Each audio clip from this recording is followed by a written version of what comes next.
पुन्हा आमदाराच्या घरासमोर निदर्शन आंदोलन करतात. नेमकं काय आंदोलन, नेमकी काय मागणी?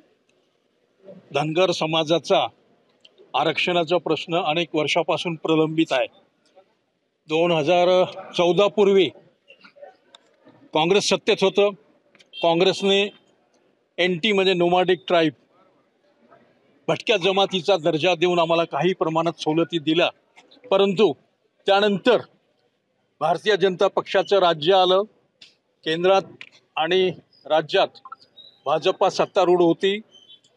तत्कालीन भाजपा प्रदेशाध्यक्ष आदरणीय देवेंद्रजी फडणवीस यांनी आम्हाला आश्वासित केलं होतं की पहिल्या कॅबिनेटमध्ये आम्ही धनगराच्या आरक्षणाचा प्रश्न सोडवू, अंमलबजावणीचा प्रश्न सोडवू.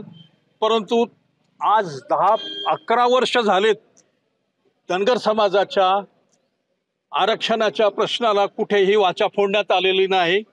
आणि म्हणून आज अमरावती जिल्ह्यातल्या सर्व आमदारांच्या घरासमोर धनगर समाजाने एल्गार केलेला आहे, घंटानाद केलेला आहे, ढोल वाजवलेला आहे, यासाठी की जे वचन, जे आश्वासन फडणवीस साहेबांनी दिलं होतं ते पूर्ण नाही केलं, ते विसरले. आणि म्हणून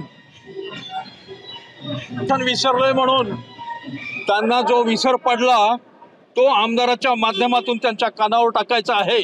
आता इतक्यातच 2 सप्टेंबरला माननीय फडणवीस साहेबांनी मराठ्यांना आरक्षण दिलं.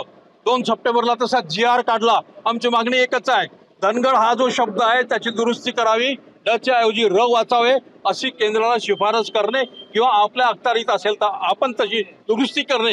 कारण 2 सप्टेंबरला काढलेल्या GRने मराठा समाजाला आरक्षण दिलं. मराठ्यांना मलिदा आणि धनगरांना धतुरा असा हा प्रकार असल्यामुळे यापुढे तुम्ही जातीमध्ये जर भेद करणार असाल तर धनगरही आपली ताकद दाखवून देईल. धनगरांना आपण मेंढर समजू नका. या मेंढरामध्येही एक एडका नावाचा प्राणी असतो.